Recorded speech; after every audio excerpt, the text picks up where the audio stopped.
Hello, folks. Welcome to another edition of Creators News Live. I am so excited you're here today. We're going to be talking about what it really means to be authentic today with a guy I met. I've heard his name passed around. My friend Phil Marchand talks about him all the time, a lot of circles, and I finally got to hear him speak in Wichita when we were doing a conference there. He is amazing. I'm so excited to introduce you guys to him. So we're going to have so much fun today. As we're going along, make sure you ask your questions wherever you're watching from down below. Make sure we'll try to pull up as many as we can today during the show. Thank you guys so much for joining us. Zach Brown, how are things in Orlando? Have you burst into flames yet? Because I've been close here in Texas. Dude, I'm staying inside. That real feel of 110 plus is no joke. So stay hydrated, my friends. Michael, is it really hot in like Omaha? Because I mean, it's just like nasty here. It's not today. Okay. It's not today. It's fine. But if you don't like the weather in Omaha, just wait 5 minutes. It'll change. So Right, exactly. And we've got a friend, but mostly Disney, showing up, Sean Robertson, saying, y'all are keeping me company this morning while I go get lab work done. Oh, wow. So, yeah, I hope everything is okay and Good morning, whatever Sean. it is cleared up. So, Sean, thanks for joining in from the waiting room. And then the amazing founder of Magi waving at us, Dustin Stout, saying hello. Thank you, Dustin, for popping in today. I'm going to hit go, and because I have so many questions for Michael, this is going to be amazing. So I'm going to hit go on the podcast machine, and we will get started. See if I can find it. There it is.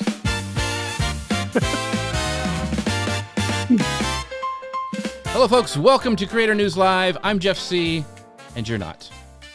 And I'm Zach Brown, and this is the show that keeps you up to date on the creator economy and so much more. You ever felt like the you that shows up online isn't quite the real you? Maybe like you're performing a version of yourself for that algorithm. And now with AI able to fake almost anything, you might be wondering what's even left that makes you, well, you. But today we're going to be talking about finding your authentic identity, staying human in an AI world, and how to actually make a living being a creative. Our guest today is Michael King Jr., founder of Teams.Coach, a 2 times best executive coach and keynote speaker who's genuinely a category of one. He opens every keynote with a live saxophone solo and an original cinematic film. He's part artist, part analyst, and today he's showing how creators, solopreneurs, and small business owners can build something real around who they truly are. So sit back, clear your schedule, clear your mind to get ready for this week's episode of Creator News Live. It's Creator News Live, and the truth's on the mic. Michael King Jr. plays it real, plays it right. When the robots all copy and the feeds sound the same, being fully yourself is the whole doggone game. That's right, folks. That's the whole doggone game. I actually added a little bit of sax to this one today, just in honor of you. Nothing like he sounds. He's amazing, but I thought it would be a little bit of fun. Thanks for coming on, Michael. honored to be here. That's pretty classy, Jeff. Way to go. Well, I always get a little Classy, nervous Jeff. when a guy who is his whole business is music and he plays for a living. It makes me a little nervous to do that. But thank you for being a good sport about this. But we're gonna be jumping right into it because I was so impressed with your talk, and you were very open and you were very sharing, and we got to hang out a little bit in Wichita. But one of the things that you do in your presentations, you not only play the saxophone when you start, but you also have like a movie that you show, and you have this new film called Paid to Pretend. And I wanted to ask, for like a creator who's performing like a polished version of themselves online for years, a lot of people do this. So how do you even tell anymore which parts are real and which parts are not? I have no idea. This could be a short show. When you know when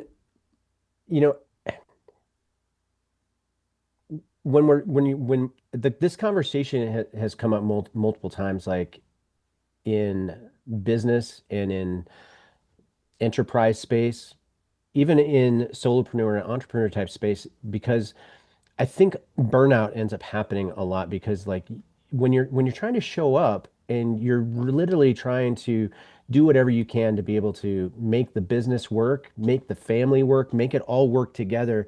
And you can literally die trying. Mm. And somewhere along the way, there's a reason why strategies don't work. And it's not because of lack of good ideas. It's not because of lack of creativity. It's not. It's literally like, in fact, you've probably, I think everybody could agree with this, is that I've seen some of the worst ideas that I could ever possibly think of actually get traction and work. And then you walk away going, didn't see that coming, you know? And, but when you think about the idea of why strategies don't work, it has nothing to do with the lack of creativity or the lack of a good idea or a bad idea. Typically, what it's rooted in is the idea that maybe your strategies aren't working is because they're not yours. It's not you. Mm. And when you think about, even like this podcast and what you're doing here, this is done really well. Like you're doing a lot of original things and it's very specific to your brand. It's what Jeff can only do. Like nobody else is doing this the way that Jeff does it. And there's something about your existence that has to somehow translate over into your brand and into your identity. What is the only way that you can show up? And I promise you this is that like copying somebody else's blueprint for success is not going to work today. Mm. You're going to find yourself burning out and trying to run everybody else's plays, but the reason why they're not working is because they're not built for you. Mm. That's good. And I think your talk is a perfect example of that, because I don't know of any other speaker who gets up there and plays saxophone. Like, I mean, that's you, and that's your whole brand. Yeah, I was just in the last couple of weeks. I've been on the road a lot. We did the Sports Philanthropy World Conference in DC last week, and then we did some things in College Station. We did some stuff in Dallas, and then this week I was back in Dallas for the Board of Advisors conference. And I think even like for me, I'm a good keynote speaker when I have my saxophone with me because it's like breathing to me. Right. It's something where it's like I can get up there and I can level set the emotion of the room. Mm. And before I even say one single word, I've already kind of bared my soul. Does that make Yeah. sense? Mm-hmm. And that's where for me it's not just a performance. It literally is just like going, okay, listen, I'm gonna literally lay everything out there, and at the risk of making a fool out of myself. Now, if I was a horrible saxophonist, it would be even worse, Right. Yeah. right? Yeah. How horrible would that be to Right. open a keynote with somebody that was Can't play. horrible, right? Right. But when you do think about it, though, there's that part of being an artist and being a creative, and especially even like with the cinematic films and the original music that we produce that we show later in the keynote experience, it's like you're either gonna love it or you're gonna hate it. And I usually know that within like the first 2 to 3 minutes, you know, Mm-hmm. and it's pretty vulnerable. Yeah. Yeah. I was super impressed. So I know we're going to dive into more of that, because there's so many creators and creative people. Like I look at Sean, who's doing amazing video stuff when he's doing his travel stuff, and Dustin, who's an incredible entrepreneur. So all these, and Paul Gowder, who is in the audience as well, who is an incredible, his powwows.com that he's put together for years and years and years. They're all very creative. And so I think this is going to be a great conversation. Zach, you had a question. Yeah, I so resonate with what you just said, because talking about the things that are inherently you and what you bring, you can't fabricate that. And I can't tell you how many conferences that I've been to lately when everybody is just shouting, be authentic. Authenticity is just like this word that is just everywhere. But it's become kind of like a performance kind of on its own. Like the authenticity is a brand that you perform. Where do you feel that the line is between being real and just marketing your realness? Execution, Mm. Hmm. and that's where I can, like I'm thankful that right now I do believe that there's a lack of people that can actually demonstrate that. Yeah. So that's a little bit of the niche that I fit within. So like my most requested keynote right now is a talk that I give called Authentic Identity, Your Last Competitive Advantage. Hmm. Um, it's I've heard other variances of the same type of concept and the same type of idea. Um, but everybody has their own unique story, etc. But like everything about what I'm bringing to the table is exactly about that. It's execution. Like everything is literally showing up and going, okay, I'm going to peel this layer back, and I'm actually going to show you exactly what this means to show up in the real and in the now. Um, I think a lot of people understand the concept that, yeah, this is something that's valuable that you should talk about, but how are you actually truly really showing up as your authentic self in your relationships, in your business transactions, in the identity of your company? Um, Boy, those are those are really great questions, you know? Hmm. Well, one of the, and this is a great point that Kira brought up that she really kind of honed in on. She goes, I love that those strategies aren't doing well because they aren't you. She thinks that's really well said. And, one of the things that a leader has or a creator has in this AI age is their genuine humanity. And you talk a lot about that in your keynote. But now AI can clone like a voice, a face. Like you only need like a 1 minute of audio. I could clone, what you and Zach sound like. If a machine can fake my authentic voice, what's actually left that it can't copy? It can't copy your convictions. Mm. It can't copy like your values. It can't copy your heartbeat and the way that you care. The emotional connection between you and your audience, and empathy.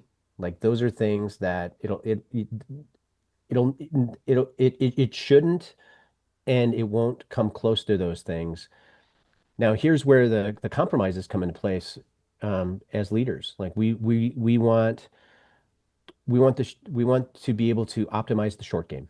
We want a fast return, and a lot of times we were not actually thinking about the reason why people bought into us in the first place was because of high level of trust. Mm. And the very things that we're sacrificing to be able to go faster are the very things that we're putting on the altar of sacrifice, and that we're giving up, and we're losing trust because we're not able to show up as our true authentic selves in a world that is optimized for speed and autonomy. Yeah. That's really good. It's powerful. Michael, I think kind of going off of that, a lot of creators are scared in a way that posting less polished, less produced, just really more human content will tank their reach. Have you seen anyone who's dropped that performance, showing up authentically, and have it genuinely cost them? And what did they do next? No, I mean, I haven't seen that. Now there's a methodology, and there's thoughts about how our social media platforms are, they're they're built to reward volume now. Hmm. Mm. And so you're seeing this to where it's like, the quantity of content versus the quality of content. And then it goes into the next section of differentiators, like, okay, is it AI or is it not AI? Okay, if it is AI, let's make sure we put a little badge on it. But again, we can't, and again, this conversation is not about AI being bad. That's not it at all. It's just about the idea of, like, as a leader and as a human, are you actually authentically showing up first and foremost? Because because again, like if you're actually showing up truly as who you are, and you got that identity section dialed in, guess what? The AI tool in your toolbox, boy, there's a bunch of stuff there that can really help amplify and exponentially increase your reach as an authentic human, right? As an authentic brand. But don't lose yourself in that, right? But like, for Yeah. example, we like our film series, I don't know how many millions of views that we have across the whole film series, across all verticals now. But we actually make sure that we specifically don't use AI at all in the creation process of it at all. We kind of wanted to go old school with making sure that everything was done in a really high level cinematically produced environment. So there's that side of it, to where it's like, no, haven't necessarily seen people lose their impact. Now, I will say this is that, like, in a world that says like there's some guys out there that are saying you gotta post content 10 to 20 times per day. in order for you to beat the algorithm. Let me just remind us all of this. Like, we all use social media, and we're on social media now today, but 92% of your future business is going to come from one of four spaces. It's going to come from the stages that you speak on, the rooms that you network in, the relationships that you already have, and the people who refer business to you. Did you notice I didn't say anything about social media? That's very true. Yeah. So good. And where we end up burning out is like, dude, okay, great. For that 8% of your future business that's going to come from these social media platforms, you're probably going to have a higher conversion ratio if you're actually showing up authentically yourself in all spaces. Come on. So good. So, I'm not gonna. This is so true, and I can trace back like I do Guy Kawasaki's podcast, big client. I've done it for over, I think, close to 10 years now, and that all came from a thoughtful comment back on Google Plus. There you go, Dustin Stout. And that led to a relationship. I saw him at South by Southwest one time, and then Peg Fitzpatrick got me to do stuff for him, and that was sort of his social media manager, and it just organically happened all this time ago. But I can trace everything, like how business started and compounding and all that stuff, from relationships, like being in the room. How I met Michael, who's actually on the show, is because we were at a conference. We connected together. He saw me speak. I saw him speak. And then we were able to talk about stuff. And so that, I think, is the key thing. I think social media has its place, but I use social media to help me get people to this show where we have relationship and we can talk and I can bring up comments. I think it's like you were saying, Michael, it's so much a tool. And one of some of the comments I want to pull up is Michelle says, talking to you, like, I love how you open your talk, so compelling and attention grabbing while playing the saxophone. And then David says, you have to be you. You can't be to be anybody else. And that's what I wanted to ask the next question with, Michael. It's like, if you strip away the saxophone, the films, you being on a keynote stage, the spoken word, the applause you get, who is Michael King when nobody is clapping, and how did you figure that out? I'm a horrible human being. You're going to take that clip right there. You're going to isolate that. Exactly. That's going to be it. Right there. He's a horrible, that's my hook for everything now. Yeah. You know, as a creativity has to be a direct reflection of the overflow of your life. You know, so as a singer-songwriter, it's like I've been writing songs for decades. I've worked with some great artists, and I've been involved in that creative circle for a long time. And I remember one time, so before I was an executive coach, I was an executive pastor in one of America's fastest growing churches, and also a worship leader and a worship artist, and also a recording artist. And I used to tell my team this. I said, if there's ever come to a point in time that you see me that I stopped writing and stopped creating, I need you to check in to see how I'm doing, because that's probably a good sign that I'm not okay. Yeah. And so when you strip all this away, the fact like that, like right now in this season, like I get to create, I get to make things, I get to put on display like the things that I care about, the things that I love about. Like, creativity literally is a manifestation of the things that I care about the most. But at the very, very basis of this is that I'm just a leader that's incredibly gracious, incredibly grateful for the life that I get to leave. And every room that I walk into, regardless of anything, like, I am committed to making sure that I leave every environment better than I found it. That comes into the context with my coaching, comes in context with the people that I love and care about. And I think that that's why the creativity, it works, because it's a reflection of what's already happening. Does that make sense? Mm-hmm. Yeah. So just kind of looping it back to some of the AI stuff we mentioned before, I think AI can help you be more productive. It can give you, it's another tool in your toolbox. Like, preparing for this show used to take me all of Thursday. Now I can do it in about 20 minutes with these AI tools that help me get the show ready. It's still me, but it's helping me get all the little minutia stuff done. The thing that I've really, people are saying that, oh, I get all this more time because of AI, but now I'm filling it with more work. And I'm really trying to be really thoughtful about not filling with more work, but things that make me more creative. Like, is it me going and taking a walk and thinking about, the upcoming episode that I'm going to have with Michael? Is it going to be something else? So I would love for your thoughts on how to be more creative. Like we feel kind of like we're pressured in. We've got to put all this content out, like you said, as creatives, and we see all these people telling us we've got to do all this other stuff. You got to do this many posts a day. You got to be on Threads. You got to be on all these places. What do you tell creatives who are, are creative and they have that gift, but are struggling to actually be creative, like because of the pressures of the world?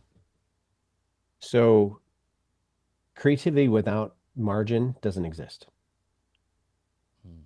So think about that. And it's even in the way that our mind, our brains, like the actual like physiology of who we are as humans, there's something that's absolutely crazy that ends up happening when we actually allow our mind and our heart and our souls to not be under stress and not be under pressure, not be under the compounds of meeting the next deadline.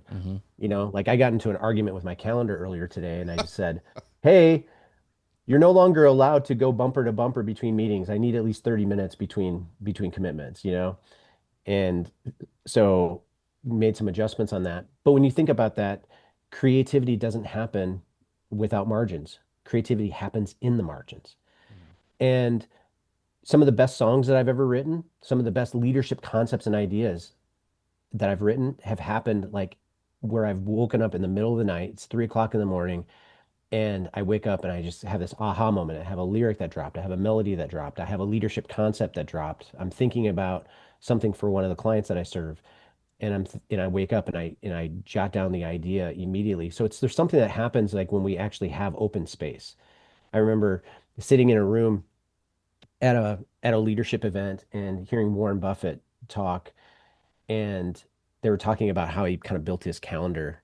And I can't remember, it was years ago. But I walked away from that idea of like, he literally has like one commitment per day. And then the rest of the time he kind of made the joke about how he just spends his time looking out a window. Well, that wasn't a joke. Like that was Right. literally him going, I'm doing whatever I can to actually protect my margins because that's when great things happen. And so anyway, did that answer the question? Yeah. Because I think we hear, okay, we need to have margin. Like I know that. Like I know I'm more productive and more creative when I take breaks, but it is really, really hard. Like I have this constant, and maybe it's just me, but I have this, I don't know if it's the way, and I had a great childhood. I was raised, my parents were great. They didn't put a lot of pressure on me, but I feel like if I'm not working, I'm lazy, right? And I almost have to use my downtime as like a prescription, like a heart rate, a heart medicine or something like that, that if I don't do then my creativity is going to suffer, just like my health would suffer if I didn't take a certain medicine or something. How do you change your mindset to get those margins? Because it's easy to say we all need more margin, but then all of us have kids that are getting sick or we have to take care of our parents or whatever. So what are your strategies to have that margin? I mean, you talked about talking to your calendar. How do we get those margins in our life? Yeah, well, I think like, I'm just being honest with you. Like I'm a complete hypocrite on this today. Yeah. Like, so I don't have it all the way together, but I will say this is that like strategic design and making sure you're time blocking the things that deserve priority and deserve space in your life. And don't allowing, build by design, build by intention, like put the things into your calendar and into your life that you want. Like if you're a small business or an entrepreneur, maybe you're another coach or a consultant, and you're saying, hey, listen, I want to dedicate only 4 hours of my time to actually doing one-on-one meeting. And the rest of my time, I need to make sure I'm prioritizing space. I'm prioritizing creativity. Allow that breathing room to actually end up in your strategic outputs and put it in there as a strategy. Now, if you're like me, I kind of feel like I'm building two separate things right now. And so life gets a little bit hard. Like I have this speaking career that in the last year that has kind of taken an astronomical uplift. And I was dreaming about it and I was hoping for it. But there's also that side of like, okay, but I also own 2 other companies that are successful and I have team members and I have clients that I want to serve. And so trying to figure out how to make it all work. But at the end of the day, you have to be able to put together a strategy that's going to work for you, and making sure that you're actually prioritizing your emotional, psychological, and spiritual health. And that becomes the why, right? Yeah. Yeah. Yeah. It's such a struggle. I think everybody does it. It's like, you hear all these, the gurus say like, okay, work-life balance. And my thing, I think it's more of a seasons. Like my season was different when my kids were home, didn't travel as much. Now I can go and do stuff. And so I encourage the younger people who are in the middle of like, oh my gosh, my life is chaotic because I have kids and we're taking them to school and soccer and whatever. I always say like, it's a season. Like you can write the stuff down, think about it, but your family's priority. You can have time to do this stuff later. So that's kind of my soapbox answer. So Soccer will always take people out, man. it will, any sort of sports. Like, yeah, exactly. I just so resonate with you saying this about just the rest and the margins and the seasons, like you were saying, Jeff. Like there's a natural rhythm to all of this, that the ground has seasons. There's a reason that farmers don't just till up the ground every day to check to see that things are growing. Like we breathe in, we breathe out. Like there needs to be this ebb and flow of work to rest ratio that I don't think that we think about as much. Like we have AI, like you're talking about things to make it easier. Those are there to give us margin. It doesn't mean that we need to fill the space that has alleviated. So just one of those things that I'm very much in line with what you're saying. And I want to go back to what you said a couple of minutes ago about with your team. You'd kind of given them this kind of personal check that if you were out of order from, not creating, not writing, like to let you know. But from a leadership standpoint, what is your tell when someone is performing versus being real? Oh, that's a really good question. Um, the closer that you are to people, you kind of you're able to kind of tell like whether they're engaged or whether they're disconnected or not. The farther you are away from a leader, it's really hard to be able to tell like, are they just showing up in their brand, or are they showing up for real? Yeah. And I think again, it's hard to tell the farther away you are from a specific person. But I think as a leader, I want not everybody can have close proximity to me, but the people that are close proximity to me, I want to be all in. Yeah. I want to be as transparent as I possibly can. Have you ever been in those relationships with people before to where it's like every now and then you find out something about them, or you find out that they might have an opinion, or they might have a certain alliance with something that just threw you a curveball, and you're like going, what in the world? Yeah. Where did that come from? I had this team member, and now I come from a little bit of a lot of a church background, but I'm also very, very careful when it comes to things like manipulation and anything that kind of feels like spiritual abuse type stuff. Mm-hmm. I'm super, super cautious and careful to making sure like, because there's real stories there, right? Does that make sense? Yeah. Yeah.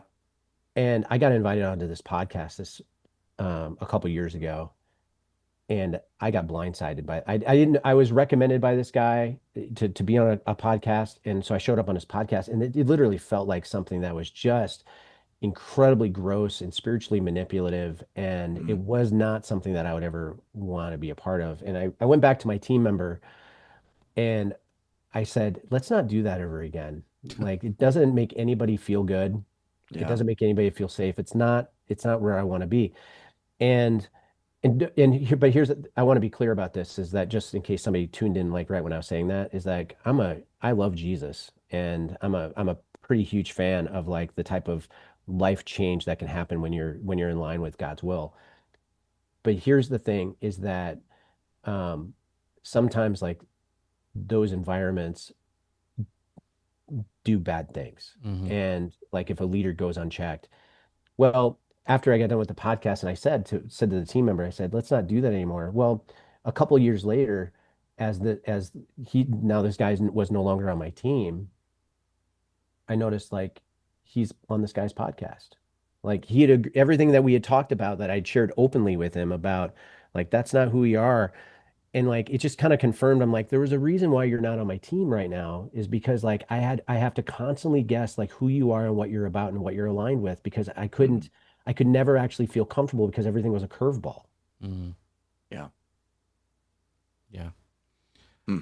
So I think we've all had that when somebody in our sphere throws you that curveball, and you're like, okay, how do I deal with that? Like, I had no idea that Zach was a flat earther, but it's okay. Stop! No, do not tell people that. That is not true. This is not true. Sorry, I had to do it, but I thought that was an inside joke. yeah, no, he's not. I'm just giving him more time.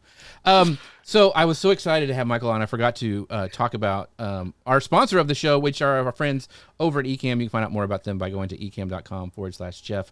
There are what we're doing to actually produce this show, have all the cool screens, do all the things. And there's actually creator camps coming up. And Sean was even saying, hey, Billy, looking forward to meeting you at creator camp. So that is coming up actually really soon on September 28th through the 30th. They still have some tickets available, but if you'd like to find out more about that, go to ecamm.com/camp.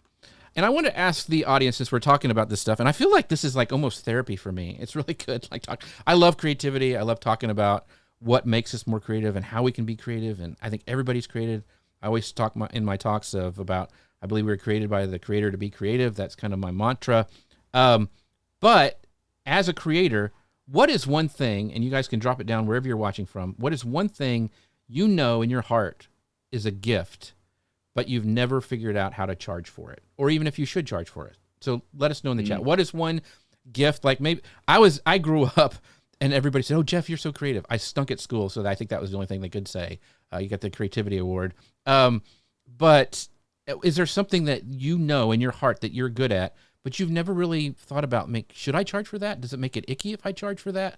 What are your thoughts? Drop it down below, because we're going to talk about how to make a living as a creative. We kind of talked about the identity piece with Michael, knowing who you really are, but you can't just know your authentic self. Some of us need to turn it into a business that can pay the bill. So let's talk about that, because I know a lot of people in the audience are that way. So you mentioned before you spent close to 2 decades making music and serving in ministry before any of this pays the way it probably is now. I was a preacher's kid. I worked in churches. I know how much most pastors get. It's not great. But what's the honest version of how long you were broke or underpaid before you figured out this business side of what you really were called to do? Until about 15 minutes ago. There you go. Good. Like you went and you Venmo'd me. Yeah, I think it was like $20 for Starbucks? And that exactly. was the first... That's the thing. Don't start a thing here. Yeah. Thanks, Jeff. So yeah, no, I think like there's a longer story on that, but I think a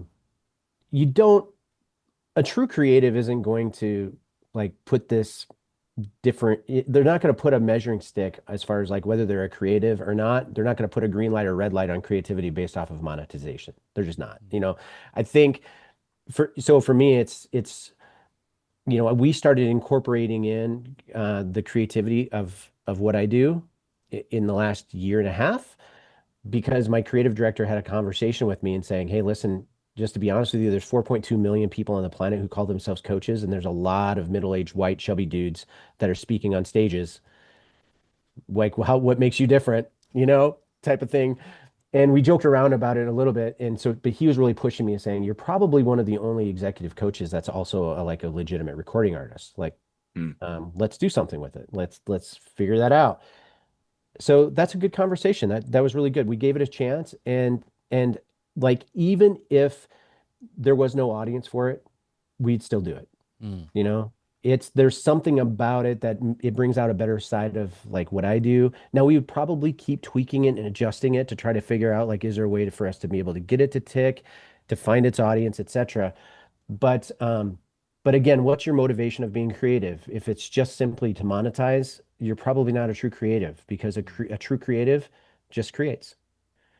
And you'll find ways to be able to utilize that within your business. Now, that's what I do with people, is that like with our coaches, consultants, other entrepreneurs, even small businesses, we actually take them through our identity framework to be able to find out, like, is there an actual edge or something that you should be doing creatively that can help you stand out? Like what creates that category of one type of experience so you can be able to do the things that you love, but also be able to run a business from it as well. And it's been really, really life-giving to be able to work people through that process. That's awesome. So good. I love that where you said you have to do those things like that are necessary so that you can do the things that you love. You know, it just kind of feeds the other creativity aspect of it. Yeah. You know, I think most creatives resist turning their art into like a system or whatever because it feels like selling out. You built a proprietary method, which is amazing, and a platform out of yours, and you named it the Creative Leadership Engineering. How do you productize a gift without engineering the soul out of it? It's really, really easy. You know, Zach, if I was to sit down with you specifically and I would say, what gives you life? Hmm. You know, where does Zach show up as his best version of himself? You know, what is it that even Jeff, like when you're producing the things that you produce, like if I came to you and I told you, hey, you are no longer allowed to do the thing that you love, man, that would suck, wouldn't it? Yeah. Like that would literally say, man, and it just happens to be like when it comes to business and entrepreneurialism type of thing, um, there's no off switch for this. Like there's no such thing as like for me, it's like I've always had a little bit of an entrepreneurial bent to me. Like even before I was doing this, like when I was in ministry, I also owned an imprint record label that we helped develop recording artists in the Christian music industry. So like there's always been that type of thing. And so there's always that little bit of that hobbyist culture that comes to entrepreneurialism, right? Yeah. It's fun. Like Yeah. it's fun doing the things that we get to do. So like this is not about selling out. This is about helping our souls come to life. Like this is the thing that we were created to do. And can you lean into that? Can you be honest about that? Like, I think the guys that are telling you like they're trying to, like they feel like they're like, I'm not throwing shade on people that are like a little bit more of the purists that, they feel like they want to do a little bit more of the grunge work and they feel like the only true expression of art is grabbing an acoustic guitar and sitting out underneath the pine tree for the squirrels. Right. That's great if that's your thing. But like art and entrepreneurialism, they go hand in hand. Like we are Yeah. creating and we are building. It's for other people to enjoy. Yeah. I love that. So it's interesting you say that because like my two favorite days are Mondays and Friday. Mondays I have mastermind and I have two amazing mastermind groups that we get together and we talk about stuff. And then on Fridays this is this show. Like I get to talk to people. And like you said, if I wasn't getting paid for this, I'd still do it. Like right, like don't tell Ecam. But like I would still do this because it's so much fun. I enjoy talking to people and it's how I can connect if I can't get on a stage.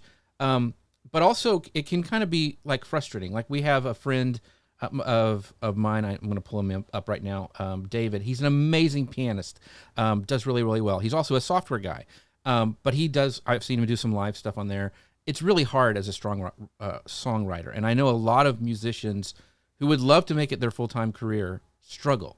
So what do you tell people who they can't seem to monetize it? Is it a reframing of their dream or is it like you don't want to tell... I think this is why American Idol works so well is because they get them up there and they're horrible and you have great television because these people stinking and I can't watch it because I cringe. It hurts my heart to see people because grandmas told them when they sang in church that they were amazing and God wasn't even happy about what came out of their mouth. I'm sorry. He wasn't. And so when do you tell people the truth? Like, hey, this can't be a full-time career, but you can still do it as a hobby. Like, because I know a lot of people probably come to you in your coaching business, Michael, and sometimes you have to tell them some hard truth. Like, I don't see how this can be a moneymaker for you. So how do you realize that yourself without having to go and get a lot of therapy and, crushing your dreams and that kind of stuff? What do you tell people who have a dream, but maybe you can tell it's not going to make any money? Do you want the pastoral answer or do you want You can do both. Let's crush people's souls That's today? right. You know, I used to get so frustrated as an early artist, to where I was in multiple bands that did showcases for people, and we would a record label would bring us in to be able to do a showcase or whatnot, or maybe we did a smaller scale, like a battle of the bands or something like that as an indie artist. And then somebody would say the absolute cringe words that you never want to hear as an artist. Maybe the thing that you're doing is really just for you. Yeah. And that's really hard to hear, you Yeah. know. And I don't think that we live in that space to where like it's only that option or the other. Like it's not like, and I think specifically there's a lot of different pathways to be able to get your art to be heard and to be seen. And even to the person that wrote the comment up there that said it's really hard being a songwriter these days. Absolutely. It's super, super hard, especially with AI coming on the pace of now I know that there are some codes of ethics and different things that record labels and publishing companies are putting in place to making sure that the impact of AI is slowed down a little bit. But the effect on that industry is huge, and it's never going to be the exact same again.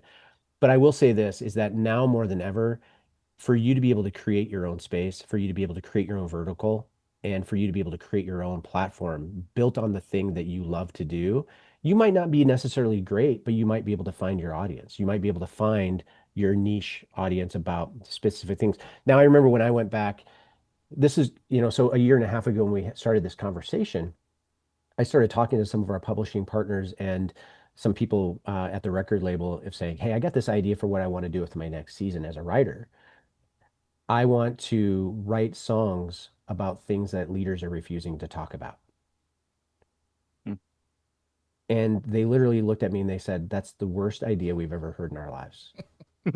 That there's no way that would probably work. And then somebody else said, but usually it's the horrible ideas that get traction. So let's go ahead and give it a shot. You've been around long enough. There's enough trust in this relationship. Let's go ahead and give it a go. And it worked. It worked. Why? Because there isn't anybody doing what I'm doing. It's like a very niche type of thing. And I'm not looking, we do releases to radio and to Spotify and Apple Music, all that stuff as well. But it's not designed to be top 40 radio. You know what I mean? Right. It's very much used for a specific purpose. So in those spaces, like if you're a writer, find the place for you to continue to hone your craft, find your place, or a creative, find your place that you can collaborate to where it's a two-way street. Like you're creating, but you're also getting better at what you do. Be consistent with building your stage, finding out how you build your own stage, build your own platforms, become known for the thing that you love, and help your love for the thing that you do become contagious so it can bring out the best in other people around you. Does that make sense? Mm-hmm. An example that I would just, so like at 1:00 today, we started this new show where I'm with Katie Fox, where I carve and she crochets. We're not making like money. Like it's not, we had a sponsor who got us a camera. That was great. I'm very thankful for that. But it's mostly of us enjoying what we do together. She's in New Hampshire. I'm here in Texas. And people show up and enjoy it. Like, but I did that not for making money, but it's something that allows me to have a creative outlet and hang out with cool people in the comments. So I think maybe, like you were saying, is sometimes you can do a mindset shift a little bit about like, I can still be creative and do it in this new way on a different, maybe a new, even go live or whatever. And it can give me that creativity juice that I'm wanting to do and kind of maybe reframe it. And I'm sure you do that with your clients and your coaching, is help them reframe that thought. Like, you know what, you could do maybe this instead of like, I'm going to be a professional, basket weaver, which did not work out well for me.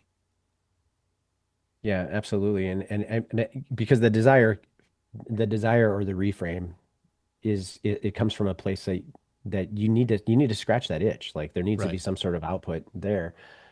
But yeah, maybe it's not something that is necessarily meant for public consumption, but Right. like there's something that you can do to come to the table. Yeah. Michael, a Fortune 500 exec, called you the Jonah Hill from Moneyball but for business, which is such an incredible moniker. I just love that.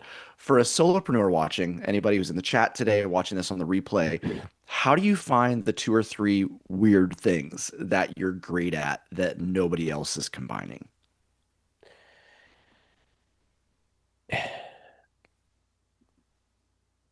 The and even in the context of all that, so like specifically that comment was made because because I'm a weird kid. I'm super I'm just goofy. But yeah, I'm left and right brain. One of my clients also calls me kind of like a unicorn. I'm incredibly creative, but I'm also incredibly strategic. And that we for Teams.Coach, which is our company that we do executive team coaching, and also high level executive performance. So we help build the world's highest performing teams. But there's a method behind it. It's about communication. It's about emotional and psychological dynamics that actually make up a team. And so through what I'm able to do, I'm able to actually give, you know, I'm able to give accurate percentage increases as far as top line revenue by making shifts on the org chart, by having higher levels of clarity within a team to be able to help optimize communication and culture and different things like that. So for me, like the way that I found out like my differentiator, you know, those a couple different things is understanding, okay, what is a relevant offer? Like what does the business community need right now more than anything? And what is a specific perspective or a specific gift set that I bring to the table to be able to fit within those specific things?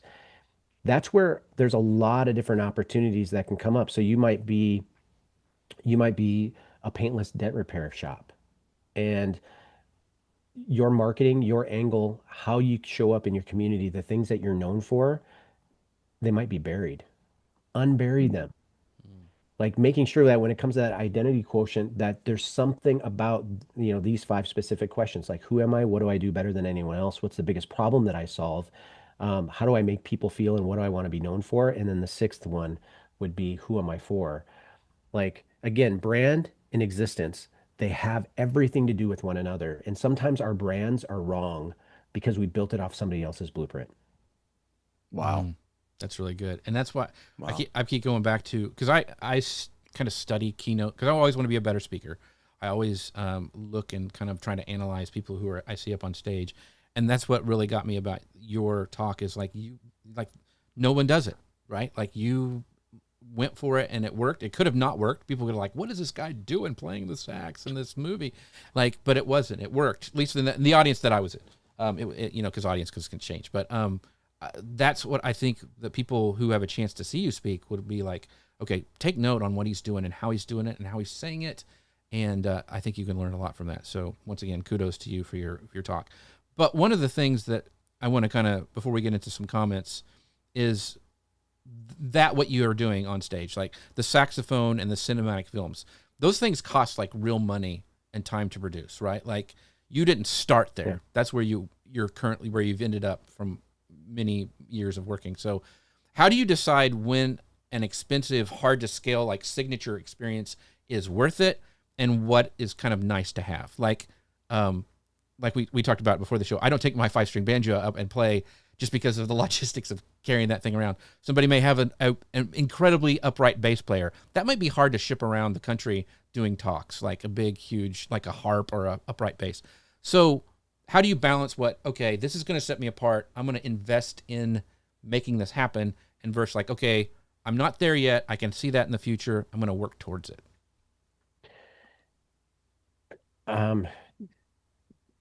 Trial and error.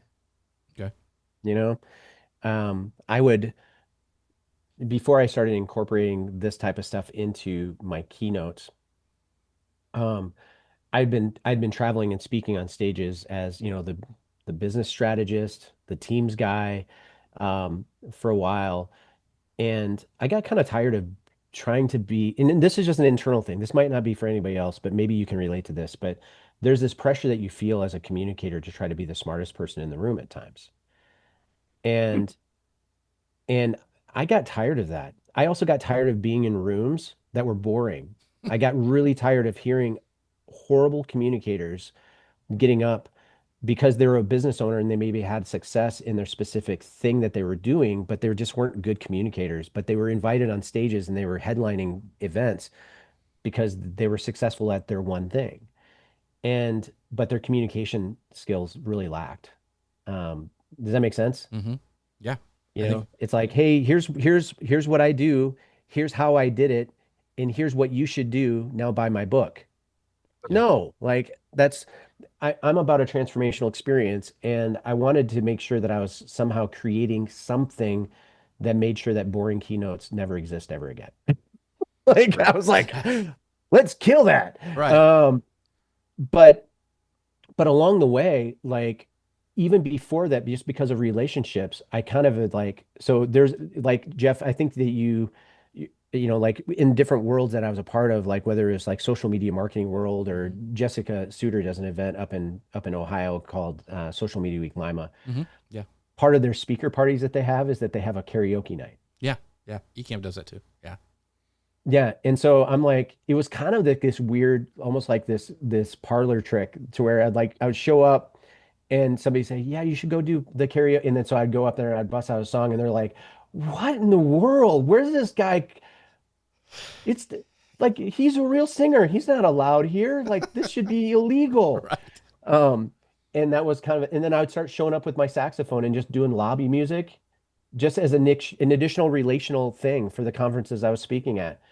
And then I was like, maybe I should, people seem to enjoy this. Maybe I should start incorporating this into my talks. And then once I got that unlock, then it was like, okay, so I had piloted it, I had tested it, I had felt how other people engage with it.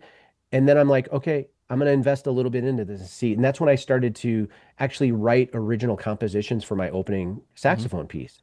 Because early in the day, I used to do like cover songs, like, you know, Don't Stop Believing. Right. Or Yeah.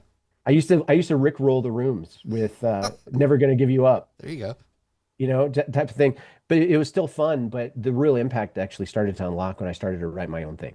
So I think I have a kind of, when I started speaking, like you were told there's a certain way, this is how you do it.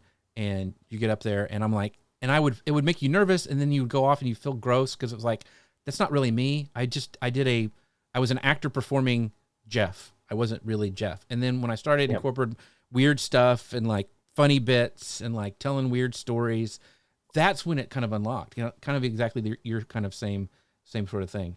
As we kind of wrap up, I wanted to bring up some comments because we had some great questions from people, but this is a great comment from Apollo. She goes, do we believe our work is valuable because someone pays for it, or do we make money from it because we first believe it has value? So I thought that was a great. That's a great comment. Yeah. And this is a question from the amazing Mr. Fred.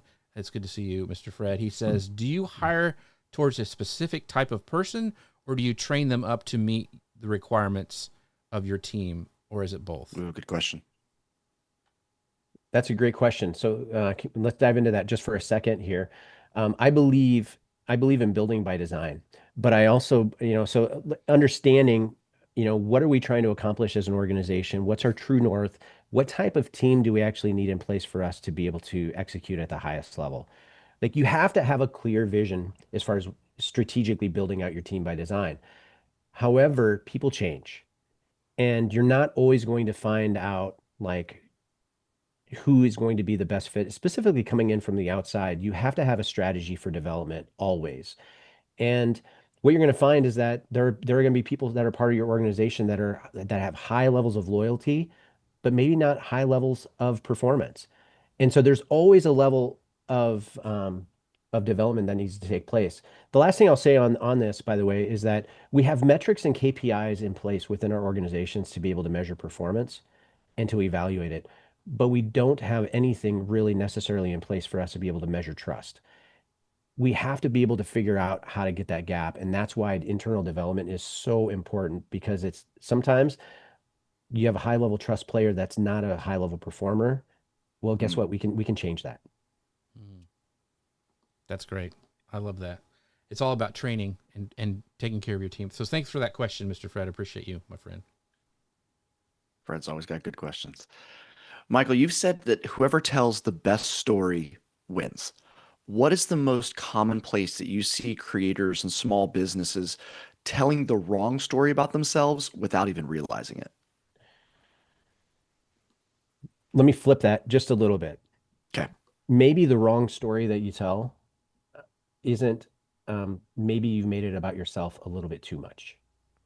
Mm.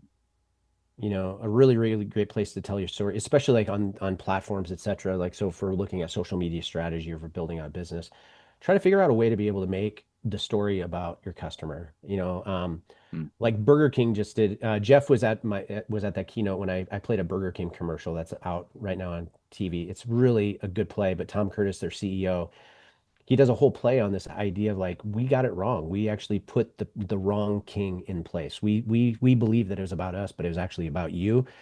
And he did this whole reset about their brand to literally say, hey, we got it wrong. Let's tell the right story. And I think, again, like, so if you're challenging yourself, again, tell as many stories about your people as you possibly can. We do that, and it's valuable. But then if you're going to tell the story about you, tell something about transformation. Talk about that story. And because you're going to find people that have a similar experience. That's I awesome. love that. And the funny thing is, I mean, I think it was in the news this week, is that Burger King just hit number 2. They went up on the list of like the fast food burger change. They went above Wendy's, I think, for the first time in a long time. And it's because of that turnaround that you talk about in your talk. So I thought that was very, very cool. Super interesting. So Yeah. it's a good play. It really is. Yeah. Well, Michael, Now this I has really been want a Whopper. this has been now I'm hungry and now I have to go get lunch. So this has been great. I so appreciate of you giving. I have so many more questions, but I want to make sure I value your time. I want to let you have the last few minutes here to talk about, you know, what you're doing, where people can find you, if they want to come see you speak or they want to book you as a speaker. Like, where's the best spot for them to find you? But once again, thank you so much for all your valuable insights today and all that you have given us during our time together. Yeah, thank you so much for having me. You know, when I first started this journey of creating this central resource, I created it with the idea that maybe I could possibly create something that lived forever and was meaningful and was talking about things that leaders are refusing to talk about. So if you're a company, or if you are running a team at all, please check out michaelkingjr.com. Please subscribe to my YouTube channel, and feel free to reach out to me for our collaborator package. It's free, but I'll actually give you access to a full leadership resource guide that goes along with our films that you can actually incorporate into your internal HR and your human development systems on your teams. So you can have something a little bit more creative and maybe a little bit emotional to be able to bring to leadership development within your company. Now, I am the CEO and founder of Teams.Coach, so I'm the architect of some of the world's highest performing teams. You don't have to do this alone. You don't have to make the same mistakes over and over again. You can have some of the highest performing teams that break world records. So please reach out to me. You can check out Teams.Coach for my coaching company, but you can also find everything you need through michaelkingjr.com. And it's an amazing resource that he has put together. If you have a chance to see him speak, go hear him speak. Really, really fun. He was at Social Media Marketing World, but he's like touring across the country. So if you see him, make sure to go and check him out and say hi. Michael, thank you so much for this. Zach Brown, where can people find out more about the amazing Zach Brown? You can check out my new website, zachbrowncreative.com. There you will find my podcast, my new book, and sign up for my newsletter. I'd love to connect with you in a number of ways and share some incredible stories. And thanks to the amazing folks over at Ecamm. You can find out more about them at ecamm.com/Jeff. Don't forget about their creator camp. This has been, it's going to be amazing. So many cool people in the chat are going to be there. But I want to thank the people in the chat, like Mr. Fred, Paula, George, Dustin Stout, as always, David from showing up today from, I get to hang out with him at Momentum all the time. So thank you guys so much, because you guys are The Creator News Live Chat Room, the best chat room in the world. Thanks so much for watching, everybody. We will